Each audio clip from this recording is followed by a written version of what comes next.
Universe ഇന്ന് നമ്മൾ എന്തറിയണമെന്നാണ് ആഗ്രഹിക്കുന്നത്? എന്താണ് നമുക്ക് തരുന്ന ഒരു മാർഗനിർദ്ദേശം എന്ന് നോക്കാം.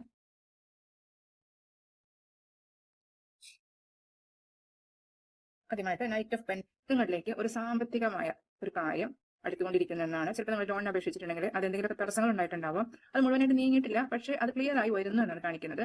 അതുപോലെ എന്തെങ്കിലും ആൻസെസ്റ്റർ, അതായത് പൂർവികരുടെ എന്തെങ്കിലും സ്വത്തോ അങ്ങനെ എന്തെങ്കിലും വല്ല പ്രശ്നങ്ങളിൽപ്പെട്ട് കിടക്കുകയാണെങ്കിൽ അതും ഇതേമാതിരി ക്ലിയർ ആയിട്ട് നിങ്ങളിലോട്ട് വരാനിരിക്കുന്നു. ചിലപ്പോൾ എന്തെങ്കിലും നിങ്ങൾ ജോലി ചെയ്ത സ്ഥലത്ത് നിന്ന് നിങ്ങൾക്ക് കിട്ടാനുള്ള എന്തെങ്കിലും കുടിശ്ശിക തുകയോ അങ്ങനെ എന്തെങ്കിലും ആയിരിക്കും. അതും ഇതേമാതിരി അതൊക്കെയാണ് സൂചന തരുന്നത്. നിങ്ങൾക്ക് ലഭിക്കേണ്ടുന്ന ധനം നിങ്ങളിലേക്ക് വന്നുകൊണ്ടിരിക്കുന്നു. അത്ര സ്പീഡിലല്ല, കുറച്ചു കാലം നമ്മൾ ക്ഷമയോട് കൂടി കുറച്ചും കൂടി വെയിറ്റ് ചെയ്യേണ്ടി വരും.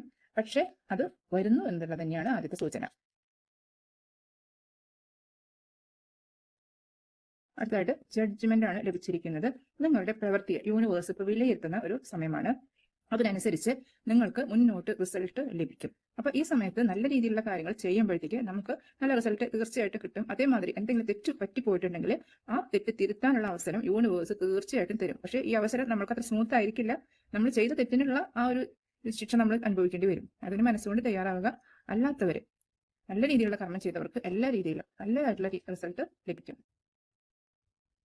വീണ്ടും പെൻഡക്കൾ തന്നെയാണ് വന്നിരിക്കുന്നത് കേട്ടോ. എന്തെങ്കിലും ഒരു പുതിയ സംരംഭം നിങ്ങൾ തുടങ്ങാൻ ആഗ്രഹിക്കുന്നുണ്ട്. അപ്പൊ മിക്കവാറും ലോണിന് അപേക്ഷിച്ചിട്ടുണ്ടായിരിക്കാം പലരും. അപ്പൊ ആ ലോൺ കിട്ടിക്കഴിഞ്ഞാൽ നിങ്ങൾക്ക് ഒരു പുതിയ കാര്യം, സാമ്പത്തികമായിട്ട് ഒരു പുതിയ ബിസിനസ്സോ അല്ലെങ്കിൽ എന്തെങ്കിലും പുതിയ ജോലിയോ എന്തെങ്കിലും തുടങ്ങാനുള്ള ഒരു സാഹചര്യം നിങ്ങൾക്ക് വരുന്നുണ്ട്.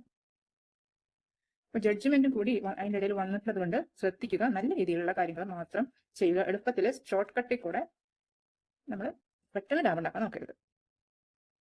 അടുത്തതായിട്ട് 8 ഓഫ് സോഴ്സ് ആണ് വന്നിരിക്കുന്നത്. നിങ്ങളുടെ ഉള്ളിൽ ആന്തരികമായി കുറെ നെഗറ്റീവ് വിചാരങ്ങളുണ്ട്, ഓവർ തിങ്കിങ് ഉണ്ട്. നിങ്ങളൊരു ട്രാപ്ഡ് ആയ അവസ്ഥയിലാണെന്ന് നിങ്ങൾക്ക് തന്നെ ഒരു ധാരണയാണ്. എനിക്ക് ഇതിന് രക്ഷപ്പെടാൻ കഴിയില്ല, ഞാൻ പൊട്ടുകിടക്കുകയാണെന്നുള്ളത്. പക്ഷെ അതിൽ നിന്ന് പുറത്തു വരണം. എന്നാലാണ് നമുക്ക് മുന്നോട്ടുള്ള പുരോഗതി മുഴുവനായിട്ടും അനുഭവിക്കാൻ സാധിക്കുള്ളൂ. അല്ലെങ്കിൽ നെഗറ്റിവിറ്റി ഉള്ളിൽ ഇരിക്കുന്നിടത്തോളം കാലം പോസിറ്റീവ് ആയതൊന്നും നമ്മുടെ ജീവിതത്തിലേക്ക് വരില്ല. ഒരു കാർഡ് കൂടെ വന്നിട്ടുണ്ട് അതിന്റെ കൂട്ടത്തിലൂടെ. 6 ഓഫ് കപ്സിന്റെ എനർജിയാണ്. എന്തോ പാസ്റ്റിൽ സംഭവിച്ച കാര്യങ്ങളെ കുറിച്ച് ഓർത്തിട്ടാണ് നിങ്ങൾക്ക് ഈ ടെൻഷൻ. എന്തൊക്കെയോ നിങ്ങൾക്ക് നഷ്ടപ്പെട്ടിട്ടുണ്ട്, അല്ലെങ്കിൽ പാസ്റ്റിലുള്ള ചില കർമ്മങ്ങളുടെ ഫലമായിട്ട് നിങ്ങൾക്ക് ചില ബാധ്യതകളോ അങ്ങനെ എന്തൊക്കെയോ വന്നപ്പെട്ടിട്ടുണ്ട്. അതിൽ നിന്ന് നമുക്ക് ഊരി പോരാൻ കഴിയുന്നില്ല. അപ്പൊ അതിനെക്കുറിച്ചുള്ള നെസ്റ്റാൾജിക് മെമ്മറീസിൽ ട്രാപ്ഡ് ആയിട്ടിരിക്കുന്ന ഒരു അവസ്ഥയും കാണുന്നുണ്ട് കുറച്ചു പേർക്ക്.